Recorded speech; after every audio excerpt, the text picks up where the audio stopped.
funny. Bloomberg was covering it like all day, like every 30 minutes. Like the Trump administration tells down 3% on the reports that Trump administration is going to buy 10%.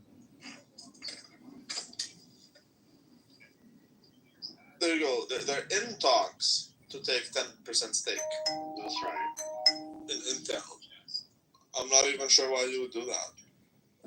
I don't either. I don't get it. It doesn't make any sense. What does that mean? The government buys it, basically? The government would own 10% of outstanding shares, yes. Trump publicly demanded the resignation of Intel's new appointed CEO, Lip Butang, citing problematic business relationships with China. Okay. This may be like some kind of like they want to have like one of their companies nationalized in case like some kind of chip shortage from like foreign policy gone south happens. I don't know. It's not nationalized, but you need 10%. So when you buy 10% of a company, then you will have much more power. It's a minority share, but it is still nationalization in effect. Well, it doesn't matter. The bare minimum is 10%. That's fine. As long as you own 10%, then or anything more than that. So Trump took the minimum, which is 10%. If you buy 10%, you have much more power. So they're saying basically Intel has some Chinese shit going on. That's right. And if the U.S. government has 10%, then the U.S. government is on the table. Yeah. I love Georgia Meloni. That's an ass that I would clap. That's right. That's fine. Georgia Meloni was at the Oval Office today. Yeah, I would clap. I would definitely clap.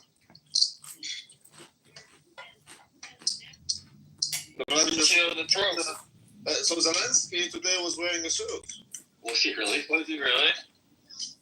Yeah, Trump told him, there's a guy who's reporting who said, you look amazing in this. And Trump said, that's the guy who attacked you last time. And then Zelensky said, I remember.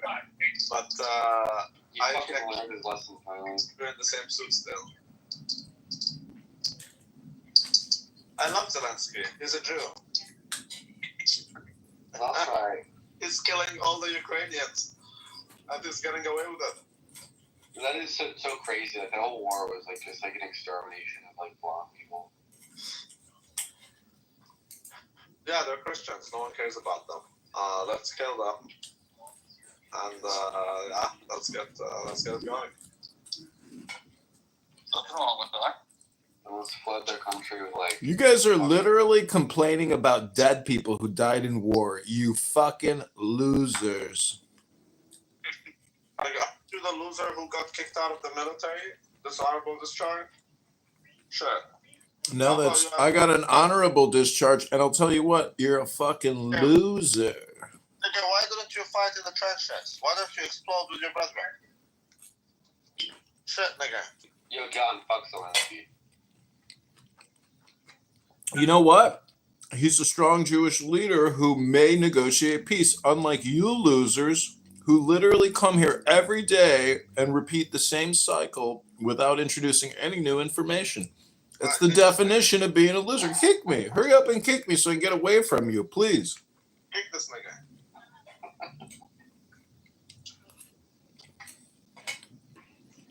Oh, did you kick him? There you go.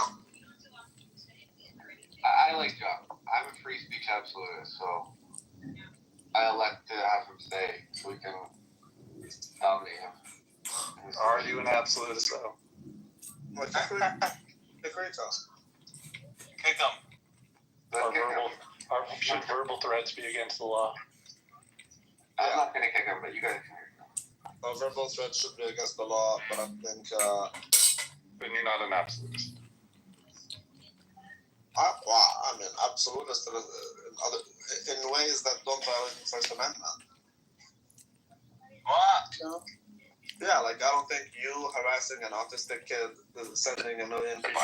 Members of Disney Plus serving a papa pork scene. Let's see if they come out and trying to save themselves. Then you're not an absolutist. Okay, then I'm not an absolutist.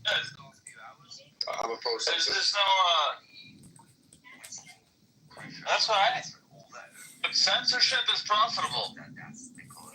Right, it's gatekeeping. Everything that's gatekeeping is profitable. Okay. I love gatekeeping. Alright. Some niggers can get in.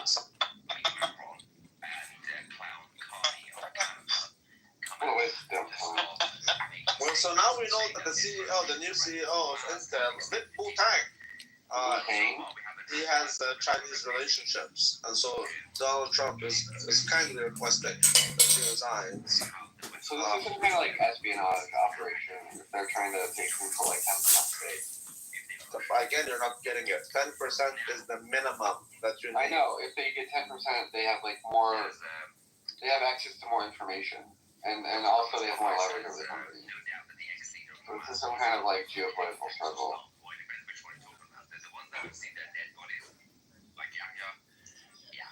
Ah, child. When you own 10%, again, at least 10%. Yeah, it's corporate governance. You have more power over the board. I get it. Allahu Akbar. You dumb fucking idiot. When you own 10% of any company, again, Yeah, you have more power over the board. I get it. you become an insider. That's my whole point. You become considered an insider to the SEC rules. Yeah, they file a form. I forget what form it is, but I get it. Stop treating me as a fucking moron. For real. You can make decisions on corporate. Like you can. Randy, be I'm not a nice. moron. Randy, be I'm nice not to a each other. moron, but people that are morons will believe that I'm a moron. But you are a moron. Okay. What do you care what morons think about it? Because it's I don't fix it, but it does affect some outcomes. Rico, is that airplane To ticket go to an refundable? NBA Child. game? No. I'm not gonna go to a basketball game of any. the U.S. Yeah, Rico, I'd be very. Make sure you wrap it up, bro. Do you understand that the Any U.S. girl that's just like willing to fly down the floor, that's a weird, Do you understand that the U.S. government not cannot stable. into the operations of certain companies? I've been talking to her for like 2 months. Oh, Wait, a girl from Clubhouse? And she has a sister in Tampa. No, it's not from Clubhouse. why are you guys wasting time talking about dumb shit that ain't nobody cares if Rico's talking That's about? right. No one cares if he's talking or not. No one cares. Are we trying to get in the lead? No one cares. Try to get yourself. Yes, we do. Don't worry about me. I'm doing fine. No one cares if he's doing fine. We care about, are we doing fine? That's right. Please avoid. So the U.S. cannot look, the U.S. government cannot look into private companies and their operations. They don't have the right to do so. That's what I thought. Yeah. How the fuck is that legal? That's like, Because that's not Well, if they do something illegal, yeah. Yeah, but no, but buying look at my stock God, in guy can't companies shut up. This nigga can't for shut that up. purpose. This nigga can't shut up. Yeah, you can't shut up. So because they're insiders, now they get to do it legally. Ramble McDickerson. They have actual ability to. Ramble See what's McDickerson. happening. Careful, Rico, he might kick you. No, he just doesn't want to hear it because he insists on knowing it, but he doesn't know it. Then tell me what you got that I probably already know. Also becomes a national security asset. That's what I said, dude. You're repeating what I said, bro. He didn't say shit, dude. Oh my god. You'll never. It's fucking ridiculous. It's fucking absurd. It was a retarded nigga. That's That's right. It is absurd. retarded nigga. And the elect It's only 3.64%. meeting and voting Stumbled upon a room, a brain trust room, a pop-up room by Alan, and I gave my little speech. John, Congressman Kitover was in there, and he heard me. So what you'll hear me say in my opening remarks is what you already heard, John. But I'll repeat them for the benefit of those that care to listen in here.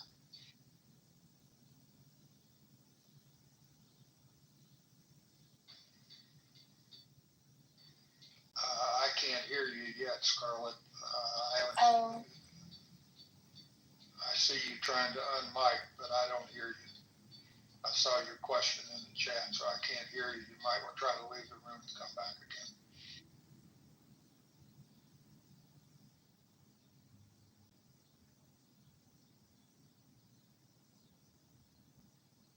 All right. Is this any better? Can anybody hear me? I can hear you both. I'm the one having audio problem. Okay, I'll leave the room and come back. Yes, sir. Hold on. Okay, well, He's gonna leave it in the room. Okay, there you go. All right, so Friday, there was a historic meeting between Putin and Trump. There were many people frustrated because when the meeting was over, there was not a lot of information regarding the meeting. It was 4.5 hours long, I believe, and people were frustrated by not having answers. And I think we should have maybe not expected too many answers. Trump only met with Putin, not Zelensky. But tell me what's in the news today, Marshall. Why are people optimistic? Even hesitantly in the news optimistic? today, people are I didn't ask disgusting, you, sir. have no moral fiber I in didn't character. ask you, Marshall. Don't let Scarlett. Branson's room be ruined by jerks, Answer will please. be back in a little bit. We're talking about the news. Scarlett, all I was simply saying is that no one has any backbone. They don't have any moral character.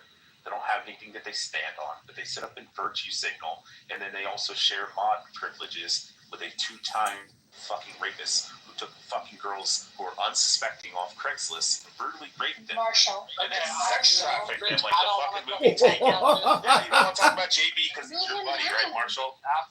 Yeah, you don't want to talk about JB because he's your best friend? Yeah, thank you, Scarlett. I stepped away from my phone. Appreciate that. You can't do that. You can't invite Rich on the stage and step away from your phone. He's one of the accounts that needs moderation. Okay. Because he can't moderate himself. Now I can hear everybody. I'm sorry. Welcome back, Anton. We were talking about Trump's meeting on Friday with Putin, and then I asked Marshall, what is making people tentatively optimistic today? I missed something. I'll talk about that in my opening remarks, but go ahead, Marshall, if you want to start the conversation now, go ahead. So since we're looking for historical corollaries, I'm searching my mind for times it took times in our history that it took multiple meetings for peace. I think the Korean War was one such war, if I recall correctly. It took some time to get some peace in. And the Banana Wars in the early 1920s, where the Marine Corps derives their Small Wars Manual from, I think was a set of wars, if I recall correctly, that had multiple meetings about ending them. And so off the top of my head, those are the two questions I would have in our history would be the Spanish-American War and how that panned out, and then turning around and looking at the rest of history, one of the questions I would have would be, does the Napoleonic War have a similar issue of peace? Did the American Civil War actually have a similar issue of peace? I know, for example, in the American Civil War, the North and the South each believed the war would last for no longer than 2 years, and it drug on for 5.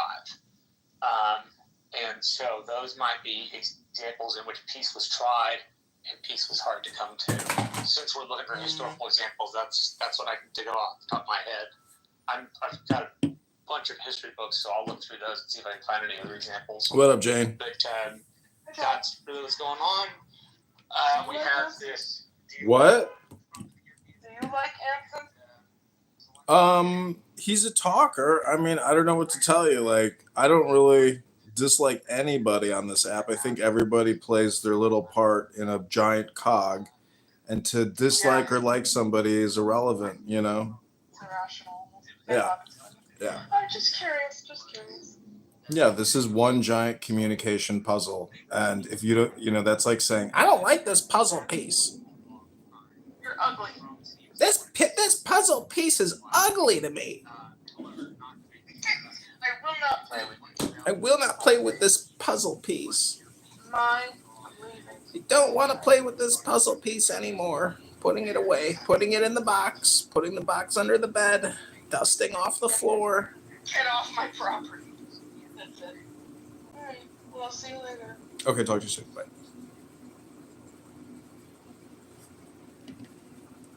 Chatter before I left the room, tried to fix my audio.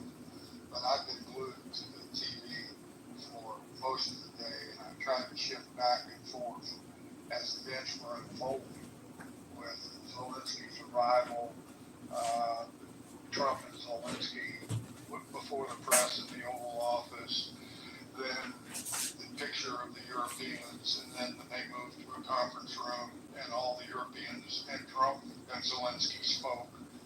And now they're in their, as far as I know, they're in their conclave.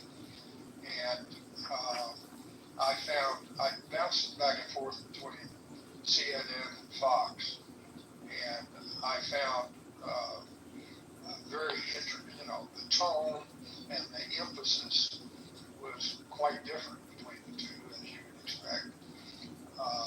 But Fox had an absolutely superb map, the best map I've seen on TV of the war to date. And it really showed the nitty gritty of the current battle lines, what Putin wants, etc. And then I really respect General John King, a Fox commentator. I think he makes a lot of geopolitical sense.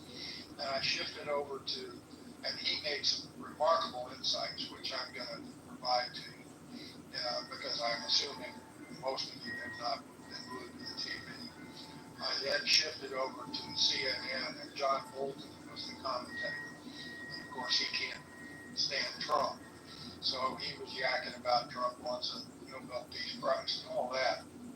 But his lack of historical geopolitical perspective on events unfolding today was sadly lacking. And then Mike Pompeo popped up on Fox. I think he's one of the best secretaries of state that we've had in quite some time. And he made some very strong comments about his distrust of Putin and what the roadblocks might still lie ahead in terms of what Putin may or may not do. I'll set the stage for that and then open it up for discussion with everybody. And as far as historical context, Marshall, it just popped into my mind. And this is more Trump bullshit to a degree. But there has been a peace treaty between Armenia and Azerbaijan, and that was a 30-year war. And there's been some kind of peace negotiated in the Congo, peace, not armistice, and that was a 30 or 35-year war. So I think there is certainly global historical events that have taken a long time to achieve peace, and then the history was made when they ultimately broke through. And I'm just wondering if we're on the precipice of such a historical event. Not only the Ukrainian war, but an enhancement of what I like to think of as geostrategic stability around the world, which is in a dangerous situation.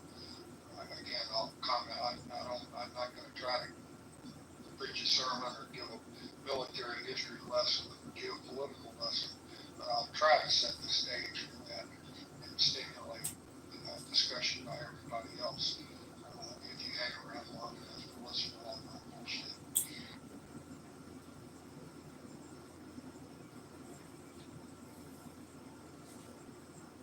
It seems like an interesting corollary. Noting the 35 years of fighting both of those places, it makes me think of the High Middle Ages, 30 Years' War, after the 100 Years' War. And the Napoleonic War. Yep. And World War II, World War I.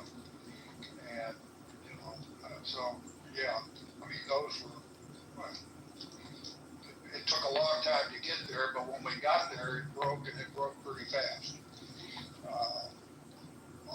Are we seeing a possible breakthrough in recent days? And again, I'll go ahead and open the room. I've already given an overview, but as I listened to, first of all, Zelensky and Trump, the optics of that meeting was 180 degrees from what happened last February. So uh, there was obvious progress made in the optics between those two guys, and Vance didn't have to weigh in and give Zelensky a lecture on his dress and all that kind of stuff. Then when the Europeans, Trump and Zelensky, Trump was pretty articulate for Trump. There was a minimum exaggeration, hyperbole, bullshit Trump usually spews out. But he was pretty, he was putting, he says, I think we have a chance here. We're not there yet, but I think we have a chance. And the chance, he said, is a continuation of the chances that he evidently observed in his 3-hour meeting with Putin. Now, I'm going to also say that when I watched that press conference last Friday, I was ready to throw a shoe at the TV. There should never have been a press conference. Putin should never have been allowed to give the speech that he gave about American, Soviet, Russian relations. That was, there should, if Putin wanted to have Trump should not allow Putin to have a press conference. He should have sent him back to Russia and let him have his own press conference.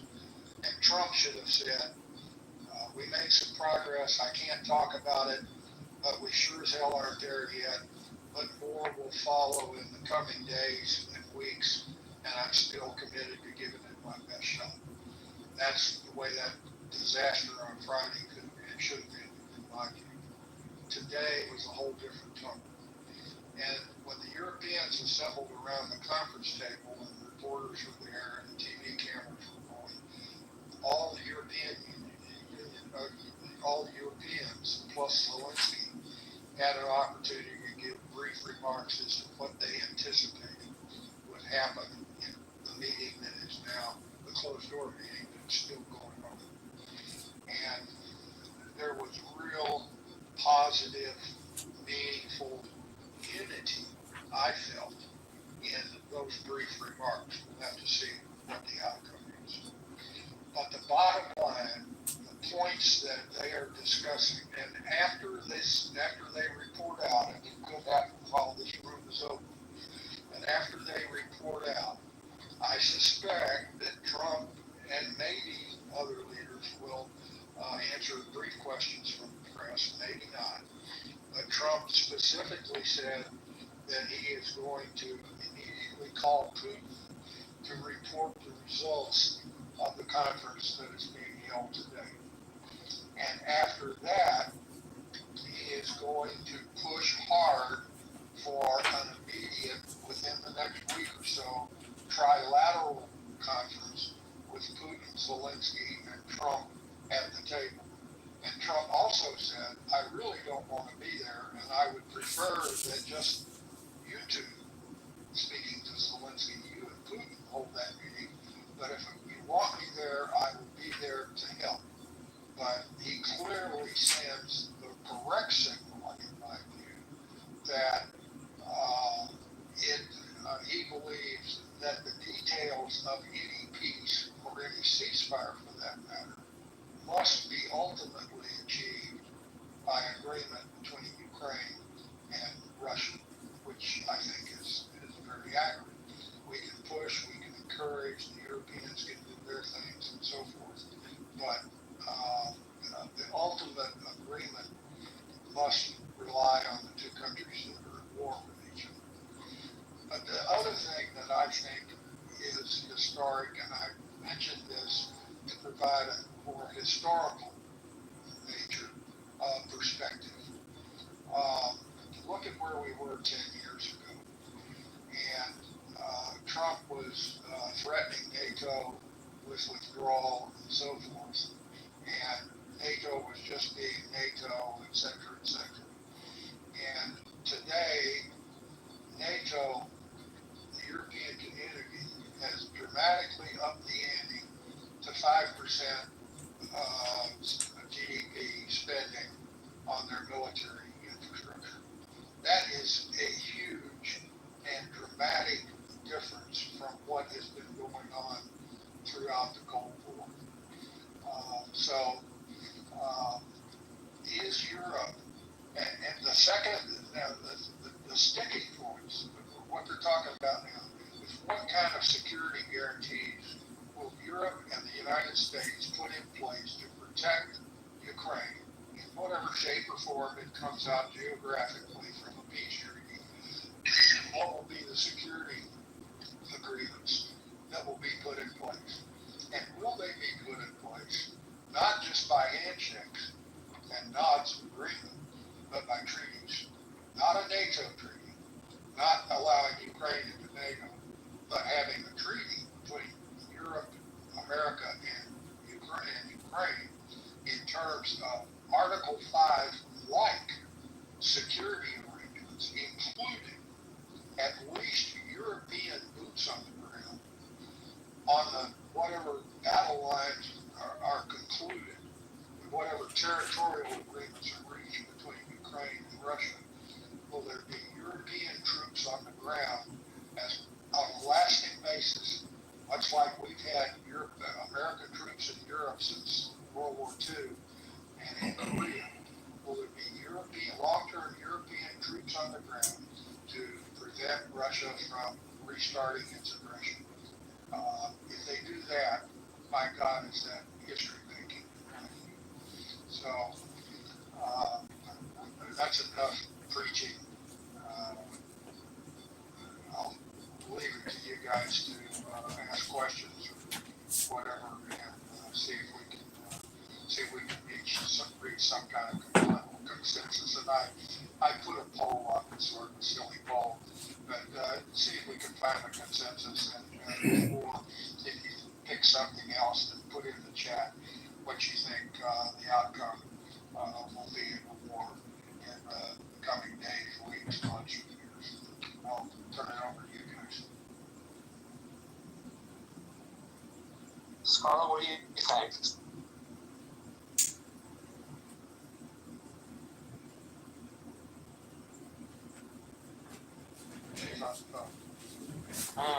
Steve, I know. Steve and I have already had a discussion.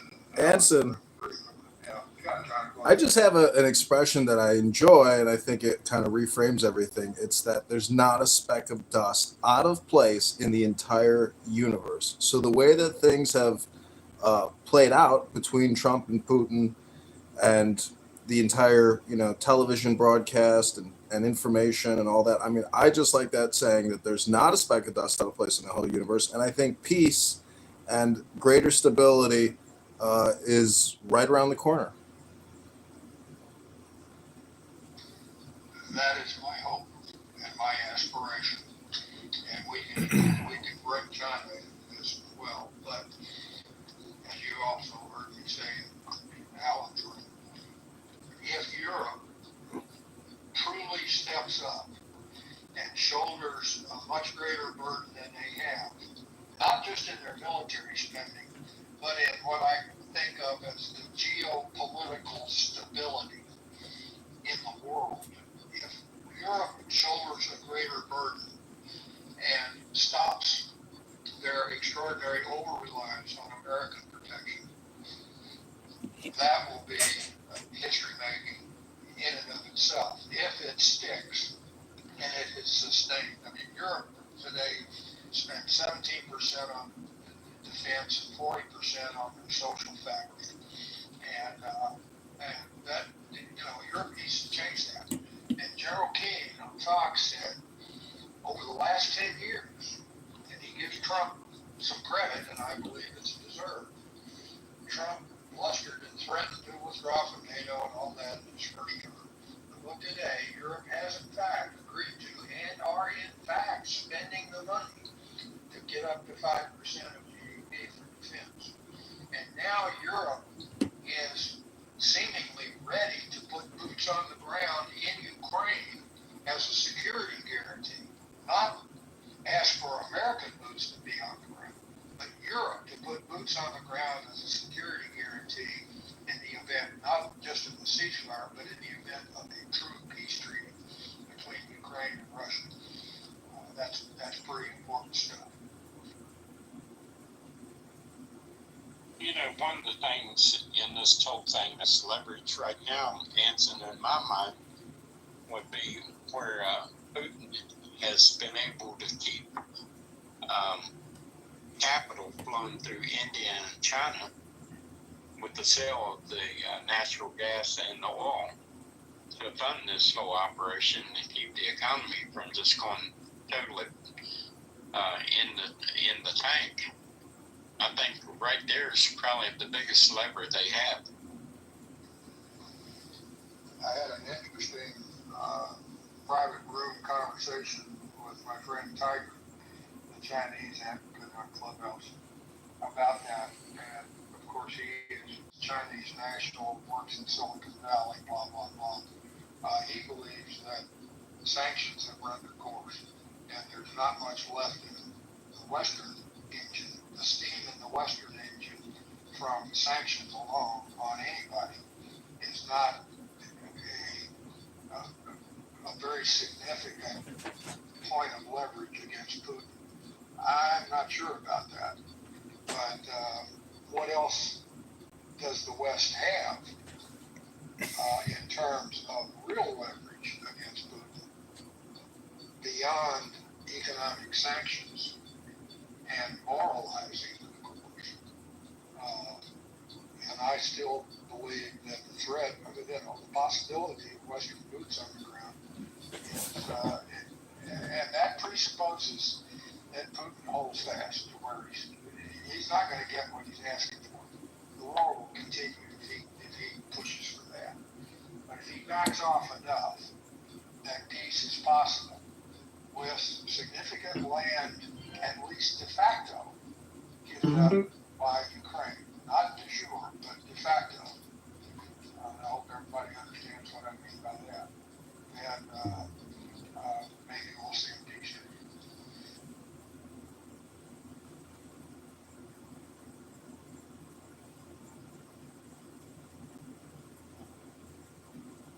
It blows my mind that people will come on this app, though, and if you tell them that a peace treaty is a possibility, it's like a gaslight to people. And that I cannot understand why people would allow themselves to get gaslit by hearing that a peace treaty is possible. Well, that's because most of the people come on this app with preconceived, very strong, highly partisan, vicious opinions, never to be swayed from sane. So everybody gets gaslit from one side or the other, and the ability to find compromise, even on Clubhouse,